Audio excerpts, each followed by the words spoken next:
Airport પર એક સફાઈ કર્મચારી સફાઈ કરી રહ્યો હતો ત્યારે જ એણે જોયું કે એક વૃદ્ધ મહિલા ઘણા સમયથી ત્યાં બેઠી હતી અને એ વારે વારે અંદર જોઈ રહી હતી. એ મહિલા ત્યાં બેઠી એને કલાકો થઈ ગયા હતા, પરંતુ હજુ સુધી એને કોઈ લેવા નહોતું આવ્યું. હવે આ સફાઈ કર્મચારી રામુને બપોરના ભોજનનો સમય થઈ ગયો હતો, પરંતુ હજુ સુધી આ વૃદ્ધ માજી ત્યાં જ બેઠા હતા અને એરપોર્ટની અંદર જોઈ રહ્યા હતા. એને જોઈને એવું લાગી રહ્યું હતું કે એ કોઈની રાહ જોઈ રહ્યા છે. આ વૃદ્ધ માજીને આવી અવસ્થામાં જોઈને સફાઈ કર્મચારીને એના પર દયા આવી ગઈ અને એ આ માજી પાસે જઈને કહેવા લાગ્યો કે માજી, તમારે ક્યાં જવું છે અને અહીંયા તમે કોની રાહ જોઈ રહ્યા છો? શું તમને કોઈ લેવા આવી રહ્યું છે? સફાઈ કર્મચારીના આવા સવાલનો જવાબ આપીને વૃદ્ધ માં કહેવા લાગ્યા કે હા, મારો દીકરો આકાશ હમણાં અંદર ગયો છે, પરંતુ કોણ જાણે એને પાછા આવવામાં આટલો બધો સમય લાગી ગયો. ભાઈ, તમે અંદર જઈને તપાસ કરો ને કે એ અત્યાર સુધી અહીંયા કેમ નથી આવ્યો. હું મારા દીકરાની સાથે અહીંયા સુધી આવી છું.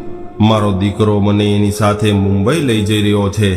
ત્યારે સફાઈ કર્મચારીએ એવું કહ્યું કે તમારો દીકરો જ્યારે આવી જાય ત્યારે તમે એની સાથે જતા રહેજો, અને કદાચ તમને ભૂખ લાગી હોય તો હું તમારા માટે કંઈક ખાવાનું લઈ આવું. ત્યારે માજી હાથ જોડીને કહેવા લાગ્યા કે નહીં બેટા, તારો ખૂબ ખૂબ આભાર કે તે મને ખાવા માટે પૂછ્યું.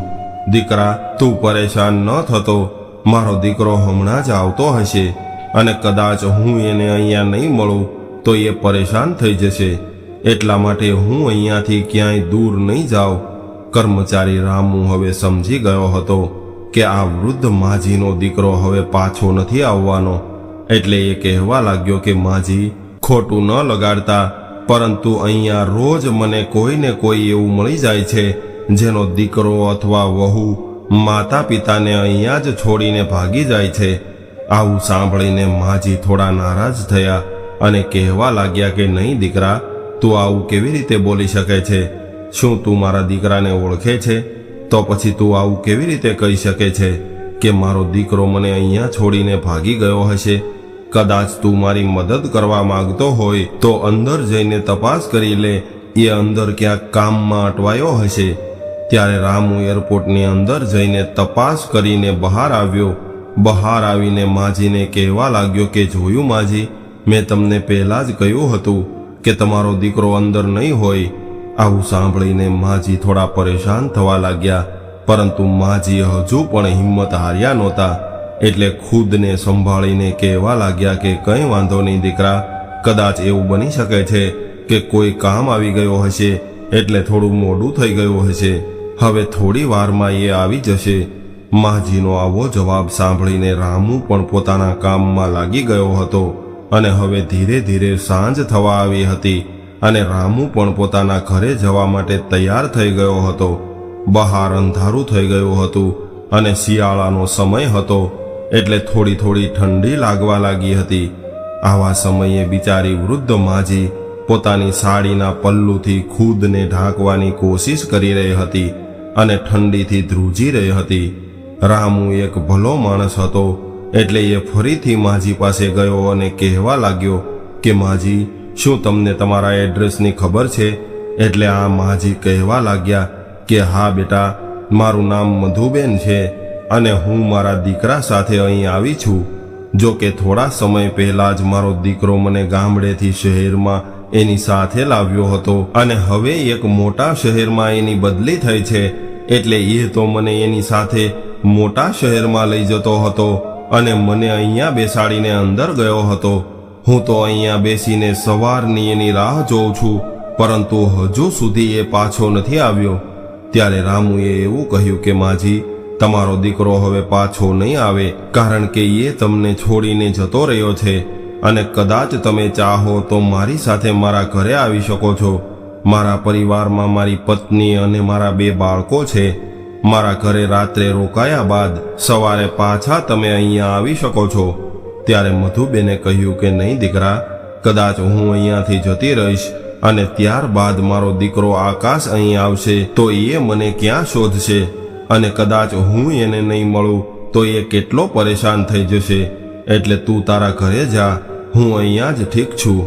ત્યારે રામુએ પોતાની પાસે રહેલી શાલ મધુબેનને ઓઢાડી અને કહેવા લાગ્યો કે તમે મને દીકરો કહો છો, એટલે તમે અહીંયા આરામથી બેસજો. હું મારા સાથીને કહીને જઈશ, અને કદાચ તમને કોઈ વસ્તુની જરૂર પડે તો જણાવી દેજો.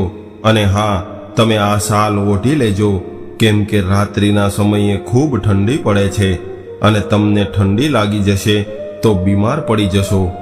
ત્યારે મધુબેને રામુએ આપેલી શાલ ઓઢી લીધી અને ત્યાં જ બેસી ગયા અને રામુને આશીર્વાદ આપવા લાગ્યા.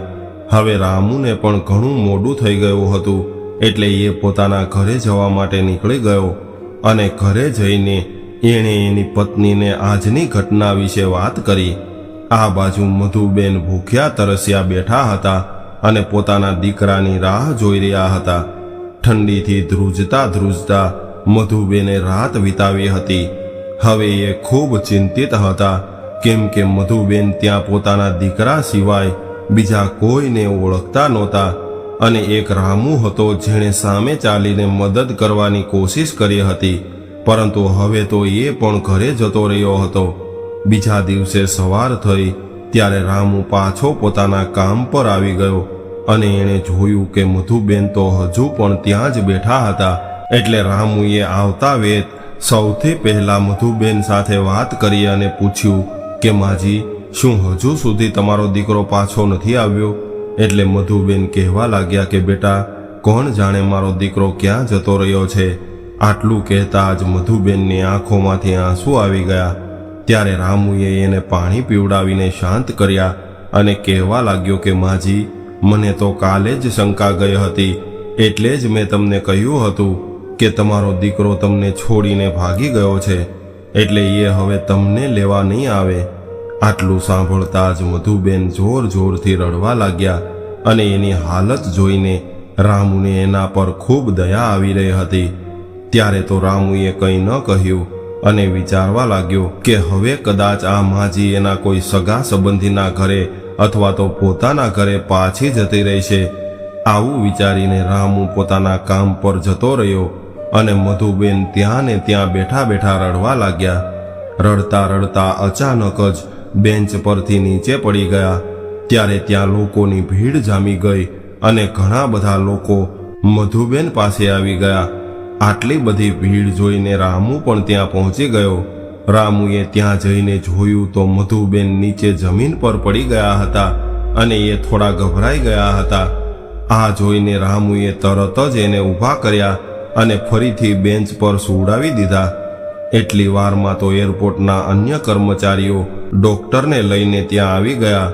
ત્યારે ડોક્ટરે તપાસ કરી અને એવું કહ્યું કે માજીને કમજોરીના કારણે ચક્કર આવી ગયા હતા. ત્યારબાદ બધા જ લોકો પોતપોતાના કામ પર લાગી ગયા અને રામુએ માજીને પૂછ્યું કે માજી, તમે કાલે સવારથી કંઈ ખાધું નથી, એટલે તમે થોડું ભોજન કરી લ્યો.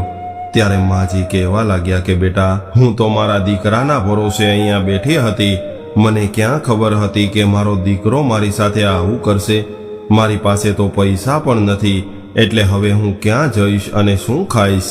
આ લાચાર માજીની આવી હાલત જોઈને રામુને એના પર દયા આવી ગઈ અને એ કહેવા લાગ્યો કે માજી, તમે મારી સાથે ચાલો અને પેલા કંઈક ખાઈ લ્યો, ત્યારબાદ વાત કરજો.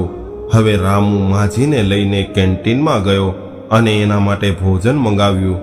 અને વાત વાતમાં રામુએ જાણવાની કોશિશ કરી અને કહેવા લાગ્યો કે માજી, તમે ક્યારના અહીંયા બેઠા હતા અને હવે તો તમને ખબર પડી ગઈ છે કે તમારો દીકરો તમને લેવા નહીં આવે, તો પછી તમે તમારા ઘરે પાછા કેમ નથી જઈ રહ્યા? તમે હવે તમારા ઘરે જાઓ, અહીંયા તો તમને વધારે તકલીફ થશે. ત્યારે માજી કહેવા લાગ્યા કે બેટા, હવે હું જાઉં તો ક્યાં જાઉં? મારા દીકરાએ તો મને ક્યાંયની નથી છોડી, કેમ કે મારો દીકરો વિદેશ જતા પહેલા ગામડે આવ્યો હતો અને એણે એવું કહ્યું હતું કે હવે હું તમને હંમેશા માટે મારી સાથે લઈ જવાનો છું અને હવે અહીંયા પાછું નથી આવવાનું, એટલે આપણે આપણું ઘર વેચતા જઈએ. આવું કહીને એણે મારું ઘર પણ વેચી નાખ્યું છે. આટલું કહેતા જ માજી ધ્રુસકે ધ્રુસકે રડવા લાગ્યા અને દુઃખી થવા લાગ્યા. માજીની આવી દશા જોઈને રામુને પણ ખૂબ દુઃખ થઈ રહ્યું હતું, પરંતુ એ બિચારો શું કરી શકે? એ ખુદ પણ એક નાની એવી નોકરી કરીને પોતાના પરિવારનું પાલન પોષણ કરી રહ્યો હતો. એટલા માટે એ કંઈ બોલી શક્યો નહીં અને એણે માજીને શાંત કરાવ્યા અને ખાવાનું બિલ આપીને ત્યાંથી નીકળી ગયો. સાંજે જ્યારે રામુ પોતાનું કામ પૂરું કરીને ઘરે જવા નીકળી રહ્યો હતો, ત્યારે એણે જોયું કે એરપોર્ટની બહાર ફૂટપાથ પર એક વૃદ્ધ માજી બેઠા છે અને એની પાસે કૂતરા ભસી રહ્યા હતા. અને એ વૃદ્ધ માજી હાથમાં પથ્થર લઈને કૂતરાઓથી બચવાની કોશિશ કરી રહી હતી. આવી રીતે કૂતરાઓથી બચતા બચતા ધીમે ધીમે પાછળ હટી રહી હતી. અને જ્યારે સ્ટ્રીટ લાઇટની રોશનીમાં રામુએ જોયું તો એ વૃદ્ધ માં બીજું કોઈ નહીં પરંતુ મધુબેન હતા. અને મધુબેનની આવી હાલત જોઈને રામુ હેરાન રહી ગયો. એટલે એ દોડીને એની પાસે ગયો અને એક દંડો લઈને કૂતરાઓને ભગાડી મૂક્યા. ત્યારબાદ એણે મધુબેનને પાણી પીવડાવ્યું અને એની પાસે બેસીને રામુએ પોતાની પત્નીને ફોન લગાવ્યો અને બધું જણાવવા લાગ્યો અને કહેવા લાગ્યો કે ટીના, પૈસાની કમીના કારણે હું મારી માને તો બચાવી ન શક્યો, પરંતુ કદાચ આ માજી સાથે કંઈક ખરાબ થશે તો હું ખુદને ક્યારેય માફ નહીં કરી શકું. અને કદાચ આપણાથી કંઈ ન થઈ શકે, પરંતુ આ માજીને 2 સમયનું ભોજન તો આપણે આપી શકીએ છીએ. અને વૃદ્ધ વ્યક્તિને બીજું શું જોઈએ? કદાચ તું કહેતી હોય તો હું એને આપણી સાથે આપણા ઘરે લઈ આવું. રામુની પત્ની ખૂબ સમજદાર હતી, એટલે એ કહેવા લાગી કે કંઈ વાંધો નહીં. કદાચ તમને એવું લાગતું હોય તો તમે એને આપણા ઘરે લઈ આવો. આપણાથી જેટલી થશે એટલી એની મદદ કરશું. પોતાની પત્નીનો આવો જવાબ સાંભળીને રામુ ખુશ થઈ ગયો અને મધુબેનને લઈને પોતાના ઘરે પહોંચ્યો. રામુનું ઘર ખૂબ નાનું હતું અને એ ઘરમાં રામુ પોતાની પત્ની અને બાળકો સાથે રહેતો હતો. મધુબેને જ્યારે રામુનું ઘર જોયું ત્યારે એ કહેવા લાગ્યા કે બેટા, તમે લોકો મારા કારણે પરેશાન થઈ જશો, હું તો ક્યાંક બીજે રહી લઈશ. ત્યારે રામુ કહેવા લાગ્યો કે નહીં માજી, અમને તમારા આવવાથી કોઈ પરેશાની નહીં થાય, ઉલટાની ખુશી થશે. ત્યારે જ રામુની પત્નીએ પણ ખુશ થઈને એવું કહ્યું કે હા માજી, અમને તો તમારા આવવાથી ખૂબ ખુશી થઈ છે. એટલે હવે તમે એવું માની લ્યો કે તમારા નસીબમાં આ ઘરમાં રહેવાનું લખેલું હશે, એટલે તમે અંદર આવો માજી, અને આ ઘરને તમે તમારું જ ઘર સમજી લ્યો. આટલું કહીને રામુની પત્ની મધુબેનનો હાથ પકડીને અંદર લઈ ગઈ અને એને બેસવા માટે આસન આપ્યું અને તરત જ પાણીનો ગ્લાસ ભરીને લાવી. થોડી વાર બાદ પરિવારના તમામ લોકો સાથે બેસીને ભોજન કરવા લાગ્યા. મધુબેન હજુ પણ થોડા પરેશાન હતા. ત્યારે રામુની પત્ની કહેવા લાગી કે માજી, અમારા ઘરમાં જગ્યા થોડી ઓછી છે, પરંતુ અમારા દિલમાં તમારા માટે ઘણી બધી જગ્યા છે. એટલે તમે બિલકુલ નિશ્ચિંત થઈને રહેજો અને અમને તમારા જ સંતાનો સમજીને અમને પ્રેમ આપજો. અને અહીંયા રહેવામાં તમને કદાચ કોઈ પરેશાની થાય તો તમે મને જણાવી દેજો. ટીનાની આવી વાત સાંભળીને મધુબેનની આંખોમાં આંસુ આવી ગયા અને એના માથા પર હાથ મૂકીને કહેવા લાગ્યા કે દીકરી, તું હંમેશા માટે ખુશ રહેજે.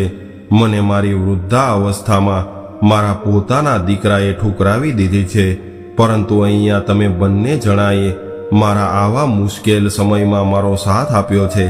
આજ પછી તમે બંને જ મારા દીકરો અને વહુ છો. ત્યારે માજીના આંસુ લૂછીને ટીના કહેવા લાગી કે બસ માજી, હવે ભોજન કરી લ્યો. હવે ભોજન કરીને બધા સૂઈ ગયા અને બીજા દિવસે સવારે રામુ નાહી ધોઈને પોતાના કામ પર જતો રહ્યો અને બાળકો સ્કૂલે જતા રહ્યા. ઘરે કેવળ મધુબેન અને ટીના રહ્યા હતા.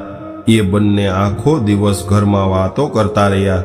ટીનાએ પોતાના ઘર પરિવાર અને પોતાની પરિસ્થિતિઓ વિશે બધું જ મધુબેનને જણાવી દીધું અને એવી જ રીતે મધુબેને પણ પોતાના દીકરા અને વહુની કરતૂતો ટીનાને જણાવી દીધી. મધુબેનની આવી બધી વાતો સાંભળીને ટીના પોતાના મોઢા પર હાથ રાખીને બેસી ગઈ અને કહેવા લાગી કે માજી, તમારો દીકરો અને વહુ કેટલા બધા સ્વાર્થી છે. પોતાની જ માં સાથે આવું કોણ કરે? એ બંને અત્યારે તમારું દુઃખ નહીં સમજી શકે, એને આ બધી ત્યારે ખબર પડશે જ્યારે એની સાથે પણ આવું જ થશે.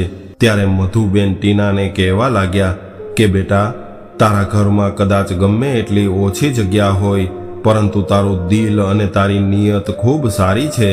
એટલે આજ નહીં તો કાલે, પરંતુ કુદરત તને આનું ફળ જરૂર આપશે.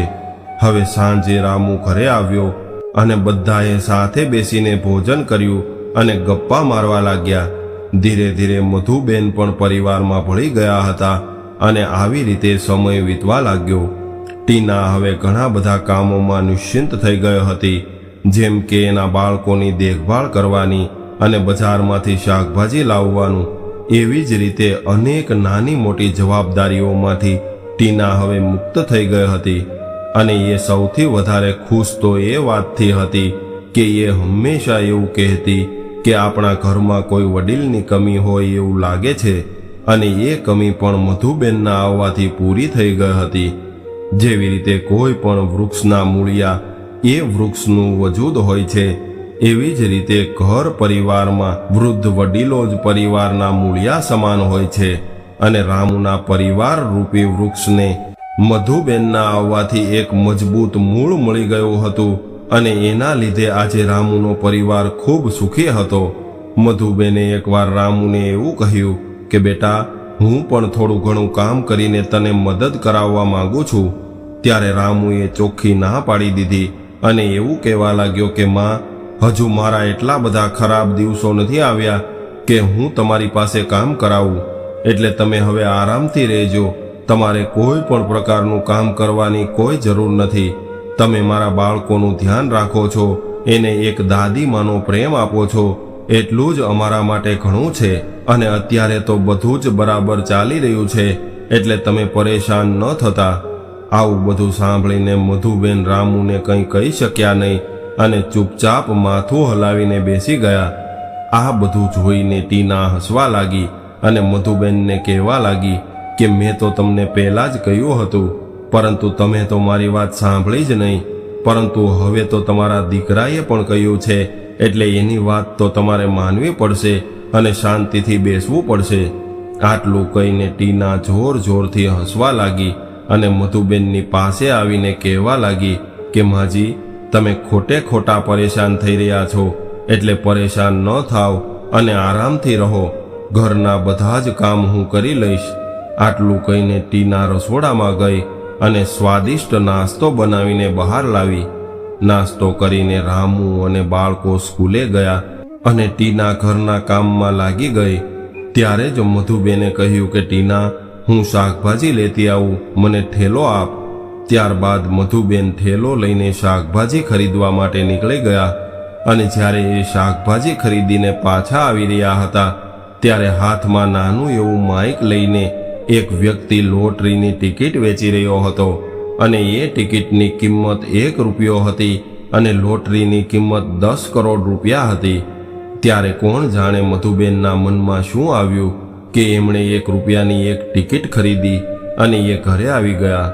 ઘરે આવીને એમણે શાકભાજી ટીનાને આપી અને ટીના જ્યારે ઘરના કામોમાંથી ફ્રી થઈને બેઠી હતી, ત્યારે મધુબેને લોટરીની ટિકિટ ટીનાને આપી અને એવું કહ્યું કે દીકરી, આ ટિકિટ સંભાળીને મૂકી દેજે. કોણ જાણે આપણું નસીબ ક્યારે ખુલી જાય. ત્યારે ટીના કહેવા લાગી કે માં, આ તમે શું લઈ આવ્યા છો? આ બધી ખોટી વાતો હોય છે. મેં તો આજ સુધી કોઈને લોટરી લાગી હોય એવું જોયું નથી. ચાલો કંઈ વાંધો નહીં, ફક્ત 1 રૂપિયાની ટિકિટ છે અને તમે લાવ્યા છો એટલે હું એને મૂકી દઉં છું. આટલું કહીને ટીનાએ ટિકિટ પોતાના પર્સમાં મૂકી, કેમ કે 2 મહિના બાદ એ ટિકિટના વિજેતાની ઘોષણા થવાની હતી. અને ટિકિટ વેચવાવાળા વ્યક્તિએ કહ્યું હતું કે માજી, તમે 2 મહિના બાદ ટીવીમાં આ ચેનલ પર આ દિવસે જોઈ લેજો. ત્યારે આ ટિકિટના વિજેતાની ઘોષણા કરવામાં આવશે અને તમે તમારી ટિકિટ સંભાળીને રાખજો, કેમ કે જે વ્યક્તિ વિજેતા થશે એને આ ટિકિટ લઈને એમાં જણાવવામાં આવે એ એડ્રેસ પર જવું પડશે. કદાચ તમારો નંબર આવી જશે તો તમારે આ ટિકિટ લઈને જણાવેલા એડ્રેસ પર જવું પડશે. આજે મધુબેને 2 મહિના બાદ ટીના પાસેથી લોટરીની ટિકિટ માગી અને કહેવા લાગ્યા કે ટીના, આજે ખૂબ મહત્વનો દિવસ છે, કેમ કે આજે મેં ખરીદેલી લોટરીના ઇનામની જાહેરાત થવાની છે. અને આ ટિકિટ વિશે ટીના અને મધુબેને રામુને વાત નહોતી કરી. હવે રામુ કામ પર ગયો. ત્યારબાદ મધુબેન અને ટીના ટીવી ચાલુ કરીને ટિકિટ હાથમાં લઈને બેસી ગયા. હવે લોટરીના વિજેતાની જાહેરાત કરવાનો સમય હતો, એટલે ટીના અને મધુબેન ખૂબ આશાભરી નજરે ટીવી સામે જોઈ રહ્યા હતા. અને લોટરીનો નિયમ હતો કે પહેલા વિજેતાને 10 કરોડ રૂપિયા, બીજા વિજેતાને 5 કરોડ રૂપિયા અને ત્રીજા વિજેતાને 50 લાખ રૂપિયાનું ઇનામ મળવાનું હતું. હવે મધુબેન અને ટીના હાથ જોડીને બેઠા હતા અને બંને ઈશ્વરનું નામ લઈને પ્રાર્થના કરી રહ્યા હતા. ત્યારે જ લોટરીના ઇનામની જાહેરાત થવા લાગી અને સૌથી છેલ્લા ત્રીજા વિજેતાનું નામ ઘોષિત કરવામાં આવ્યું. ત્યારબાદ બીજા વિજેતાનું નામ ઘોષિત કરવામાં આવ્યું. આ બંને વિજેતામાં મધુબેનના નંબરની ટિકિટ ન નીકળી, પરંતુ હજુ પણ એક મોકો બાકી હતો અને એ બંને ટીવી પર નજર લગાવીને બેઠા હતા. અને જ્યારે ત્રીજા વિજેતાનો નંબર ઘોષિત કરવામાં આવ્યો, ત્યારે મધુબેન અને ટીના પોતાના માથા પર હાથ રાખીને બેસી ગયા, કેમ કે ત્રીજા નંબરની ટિકિટ એટલે કે જે પહેલો વિજેતા હતો એને 10 કરોડ રૂપિયા મળવાના હતા, એ વિજેતા પણ બીજું કોઈ નીકળ્યું. ટિકિટનો નંબર કંઈક બીજો હતો.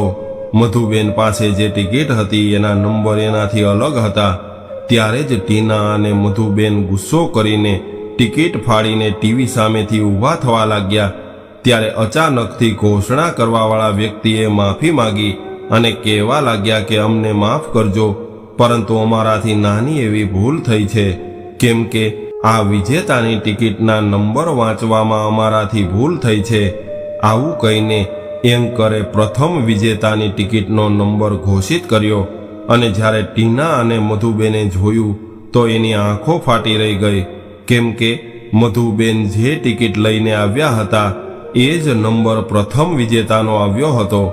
ટીના તો આ જોઈને ખૂબ ખુશ થઈને ઘરની અંદર નાચવા લાગી. હવે મધુબેન અને ટીના ખૂબ રાજી થયા અને ટીના હજુ ઘરમાં નાચી રહી હતી.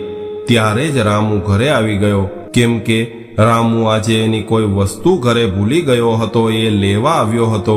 ત્યારે એણે પોતાની મા અને પત્નીને આટલી બધી ખુશ જોઈ, એટલે એ હસતો હસતો પૂછવા લાગ્યો કે અરે વાહ ટીના, શું વાત છે, આજ તો તમે બંને ખૂબ રાજી થયા હોય એવું લાગી રહ્યું છે. ત્યારે જ ટીના ખૂબ ખુશ થઈને રામુના ગળે લાગી ગઈ અને કહેવા લાગી કે તમારે હવે આવી નાની એવી નોકરી કરવાની કોઈ જરૂર નથી રહી, હવે બધું જ સારું થઈ જશે. ત્યારે રામુએ ટીનાને ખુદથી અલગ કરીને એવું કહ્યું કે ટીના, તું કેવી વાતો કરી રહી છો? ત્યારે જ મધુબેન બોલ્યા કે બેટા, કદાચ તું આ વાત સાંભળી લઈશ તો તું પણ ખૂબ રાજી થઈ જઈશ. ત્યારે રામુએ પૂછ્યું કે માં, આખરે એવું તો શું થઈ ગયું છે કે તમે બંને આટલા બધા ખુશ છો? એટલે મધુબેને એને લોટરીની ટિકિટ બતાવી અને કહેવા લાગ્યા કે બેટા, આપણને આ લોટરીના 10 કરોડ રૂપિયા મળવાના છે. આવું સાંભળીને રામુને પણ ખુદ પર વિશ્વાસ ન થયો અને એ કહેવા લાગ્યો કે માં, તમે શું વાત કરો છો? તમને લોટરી લાગી છે? ત્યારે મધુબેને કહ્યું કે હા બેટા, હવે તારા ખરાબ દિવસો જતા રહ્યા છે. હવે તો આપણા ઘરમાં ખૂબ ખુશી હશે અને હવે તું તારા કામમાંથી છુટ્ટી લઈ લે. આપણે આ એડ્રેસ પર જવાનું છે અને ત્યાં આ લોટરીની રકમ મળવાની છે. ત્યારબાદ રામુએ ફોન કરીને છુટ્ટી લઈ લીધી અને મધુબેનને લઈને એ એડ્રેસ પર પહોંચી ગયો જ્યાં લોટરીની રકમ મળવાની હતી. લોટરીની રકમ ઘણી મોટી હતી, એટલે ન્યૂઝ પર બતાવી રહ્યા હતા અને પ્રથમ, બીજા અને ત્રીજા વિજેતા પણ ત્યાં ઉપસ્થિત હતા અને ત્રણેયને એક પછી એક ઇનામની રકમ આપવામાં આવી રહી હતી. એ સમયે મધુબેનનો દીકરો આકાશ મુંબઈમાં રહેતો હતો, પરંતુ એ પોતાના શહેરના હાલચાલ જાણવા માટે ઓનલાઈન ન્યૂઝ જોઈ રહ્યો હતો અને આજે જ્યારે એ સમાચાર જોઈ રહ્યો હતો ત્યારે એ પોતાની માને જોઈને ચોંકી ગયો અને જ્યારે એને ખબર પડી કે મારી મા હવે 10 કરોડ રૂપિયાની માલિક બની ગઈ છે, એટલે એ ખુશ થઈ ગયો અને ફરીથી પોતાની માને લૂંટવાના ઈરાદાથી એ પોતાના શહેરમાં આવવા માટે નીકળી ગયો, પરંતુ એ ક્યાં જાય એને તો એ પણ ખબર નહોતી કે મારી માં ક્યાં રહે છે. એણે એરપોર્ટ પર કર્મચારીઓને પૂછ્યું ત્યારે એને રામુના ઘર વિશે ખબર પડી, એટલે એ રામુના ઘરે પહોંચી ગયો. પરંતુ રામુ અને એનો પરિવાર તો હવે એક મોટું ઘર ખરીદીને બીજી જગ્યાએ રહેવા જતા રહ્યા હતા. જ્યારે મધુબેનનો દીકરો રામુના જૂના ઘરે પહોંચ્યો અને જોયું તો ત્યાં તાળું લાગેલું હતું, એટલે એણે પાડોશીઓને પૂછ્યું ત્યારે ખબર પડી કે રામુ અને એનો પરિવાર એક હાઈફાઈ સોસાયટીમાં રહે છે, કેમ કે એણે હવે પોતાનું મોટું મકાન ખરીદી લીધું છે. હવે પાડોશીઓ પાસેથી એડ્રેસ લઈને મધુબેનનો દીકરો રામુના નવા ઘરે પહોંચી ગયો. ત્યાં જઈને જોયું તો દરવાજા પર એક ચોકીદાર બેઠો હતો, એટલે એ ચોકીદારને કહેવા લાગ્યો કે ભાઈ, આ ઘરમાં મધુબેન નામની મહિલા રહે છે, એ મારી માં છે, એટલે તમે અંદર જઈને વાત કરો કે તમારો દીકરો આકાશ તમને મળવા આવ્યો છે, અથવા તો તમે મને અંદર જવા દો. ત્યારે ચોકીદારે એને ત્યાં જ રોકી દીધો અને કહેવા લાગ્યો કે હું ફોન કરીને જાણી લઉં છું. આવું કહીને ચોકીદારે મધુબેનને ફોન કર્યો અને પૂછવા લાગ્યો કે માજી, બહાર એક યુવાન આવ્યો છે અને એ એવું કહે છે કે એ તમારો દીકરો છે, એનું નામ આકાશ છે, એ તમને મળવા માંગે છે. ચોકીદારની આવી વાત સાંભળીને મધુબેને ગુસ્સે થઈને એવું કહ્યું કે એ મારો દીકરો નથી, મારો દીકરો તો મારી સાથે છે, એટલે એને એવું કહી દો કે અહીંથી નીકળી જાય. હવે મારે એની સાથે કોઈ સંબંધ નથી રહ્યો. મધુબેને આવું કહ્યું એટલે ચોકીદારે આકાશને ત્યાં જ રોકી દીધો.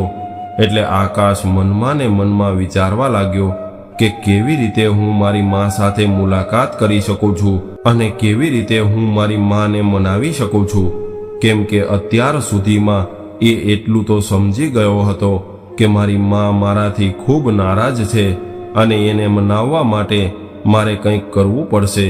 અને એટલા માટે આકાશે એક પ્લાન બનાવ્યો અને આ ચોકીદાર જ્યારે બાથરૂમ ગયો ત્યારે આકાશ છુપાઈને ઘરની અંદર ઘૂસી ગયો અને અંદર જઈને ચિલ્લાવા લાગ્યો કે માં, તમે ક્યાં છો?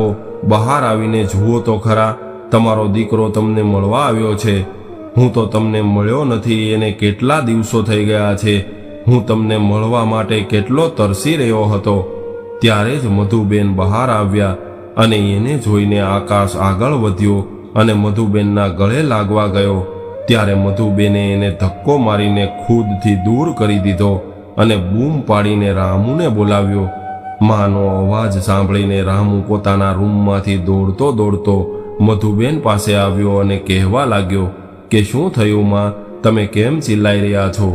ત્યારે મધુબેને પોતાના દીકરા તરફ આંગળી ઊંચી કરીને કહ્યું કે રામુ, આ નાલાયકને આ ઘરમાંથી બહાર કાઢી મૂક, મારે આનું મોઢું પણ નથી જોવું. રામુને તો કંઈ સમજાતું નહોતું કે અહીંયા શું થઈ રહ્યું છે. ત્યારે મધુબેનનો દીકરો આકાશ માં કરતો કરતો એના પગમાં પડી ગયો. એટલે રામુ સમજી ગયો અને એને ઊભો કરીને કહેવા લાગ્યો કે હવે મને સમજાઈ ગયું છે કે તું એ જ નાલાયક અને હરામખોર દીકરો છો, જેણે પોતાની સગી માને તડપવા માટે એરપોર્ટમાં છોડી દીધી હતી. તે તો એટલું પણ ન વિચાર્યું કે તારા ગયા બાદ માજી ક્યાં રહેશે અને શું કરશે, એ પોતાનું જીવન કેવી રીતે જીવશે. અરે તે તો માને જીવતા જીવ મરેલી સમજી લીધી હતી, તો પછી આજે એ માની તને કેમ યાદ આવી ગઈ છે? તારા જેવા નાલાયક દીકરાને તો હું ખૂબ સારી રીતે જાણું છું અને તું અહીંયા શા માટે આવ્યો છો એ પણ જાણું છું. એટલે ચૂપચાપ અહીંથી નીકળી જા, નહીતર ચોકીદારને બોલાવીને ધક્કા મારીને બહાર કાઢી મૂકીશ. રામુની આવી વાત સાંભળીને મધુબેનનો દીકરો આકાશ પોતાના હાથની નસ પર ચાકુ રાખીને કહેવા લાગ્યો કે માં, કદાચ તમે મને માફ નહીં કરો તો હું મારો જીવ આપી દઈશ. ત્યારે મધુબેન આકાશ તરફ જોઈને કહેવા લાગ્યા કે આકાશ, તારા જેવા સ્વાર્થી દીકરાઓ ક્યારેય પોતાનો જીવ ન આપે, પરંતુ બીજાનો જીવ લઈ લે છે. હું ખૂબ સારી રીતે જાણું છું કે તું આ બધું નાટક શા માટે કરી રહ્યો છે. ત્યારે આકાશે પોતાની ગરદન પર ચાકુ રાખીને એવું કહ્યું કે માં, હું તમારો જ દીકરો છું અને તમારી સાથે જ રહીશ, અને કદાચ તમે આજે નહીં માનો તો હું આત્મહત્યા કરી લઈશ અને તમને મારી હત્યાના કેસમાં ફસાવી દઈશ. એટલે મને પણ અહીંયા તમારી સાથે રાખો, નહીંતર તમને ઇનામના પૈસા મળ્યા છે એ પૈસા મને આપી દ્યો, એટલે હું અહીંથી નીકળી જઈશ. આવું સાંભળીને રામુએ એને ધક્કો મારીને બહાર કાઢવાની કોશિશ કરી, ત્યારે આકાશે રામુને ખેંચીને એની ગરદન પર ચાકુ રાખી દીધું અને મધુબેનને ધમકી આપવા લાગ્યો કે કદાચ તમે મને ઇનામના પૈસા નહીં આપો તો હું આને જાનથી મારી નાખીશ. હવે મધુબેન રામુનો જીવ સંકટમાં જોઈને ગભરાઈ ગયા અને કહેવા લાગ્યા કે નહીં બેટા, તું એને કંઈ નહીં કરતો, હું તને બધા જ પૈસા આપવા માટે તૈયાર છું. ઉપરના માળે બારીમાં ઊભેલી ટીના આ બધું જોઈ રહી હતી, પરંતુ આકાશને ખબર નહોતી કે ટીના આ બધું જોઈ રહી છે. ત્યારે ટીનાએ તરત જ પોલીસને ફોન કર્યો અને આખી ઘટનાની જાણકારી આપી. અહીંયા મધુબેન રામુનો જીવ બચાવવા માટે ટીનાને બોલાવવા લાગ્યા અને કહેવા લાગ્યા કે વહુ, ઘરમાં જેટલા પણ પૈસા અને ઘરેણાં છે એ બધું જ થેલામાં ભરીને અહીંયા લાવ. મને મારા દીકરા રામુના જીવ કરતા વાલું બીજું કંઈ નથી. આ બધું જોઈને આકાશ ખૂબ ખુશ થઈને કહેવા લાગ્યો કે અરે વાહ, તમારા મા દીકરા વચ્ચે તો ખૂબ પ્રેમ છે.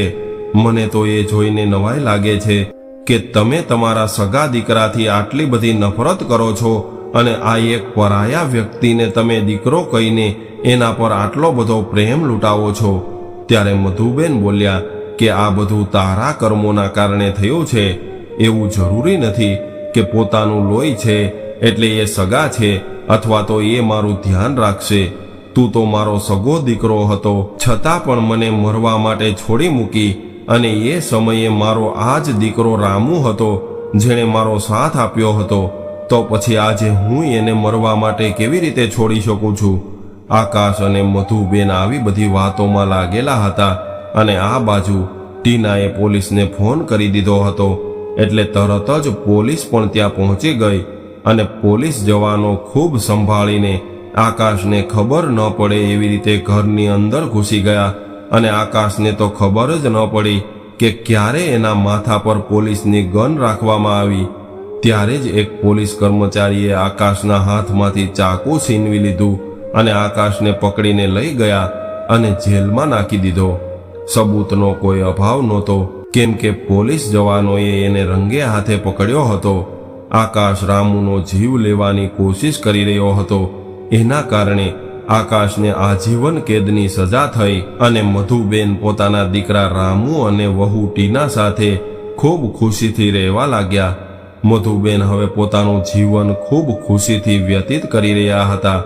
કદાચ આ રામુ અને ટીનાના કર્મોનું ફળ હતું જે એને મળી રહ્યું હતું, કેમ કે રામુએ એક અસહાયની મદદ કરી હતી એટલે ઈશ્વરે એને ફળ સ્વરૂપે આટલું બધું આપ્યું હતું.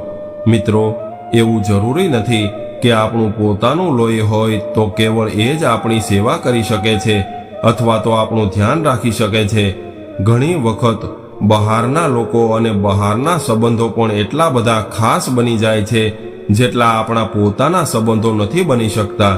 લોહીના સંબંધો હોવાથી બધું જ નથી થઈ જતું, પરંતુ માણસના મનમાં બીજા વ્યક્તિ માટે જ્યાં સુધી પ્રેમ ભાવના ન હોય ત્યાં સુધી કોઈ પણ સંબંધ કોઈ પણ વ્યક્તિ માટે સારો નથી હોતો, અને સ્વાર્થી વ્યક્તિ કોઈનો સગો નથી હોતો. કદાચ એ કોઈ પોતાનું જ કેમ ન હોય. આજે રામુ પરાયો થઈને પણ મધુબેન માટે પોતાના સગા દીકરા પણ વધારે વાલો હતો, અને આકાશ એનો સગો દીકરો હતો, છતાં પણ એનાથી દૂર થઈ ગયો હતો. તો મિત્રો, આજની કહાની તમને કેવી લાગી કોમેન્ટમાં જરૂર જણાવજો, અને પસંદ આવી હોય તો વિડીયોને લાઈક, શેર અને નવા હોય તો ચેનલને સબસ્ક્રાઇબ જરૂરથી કરજો. હર હર મહાદેવ.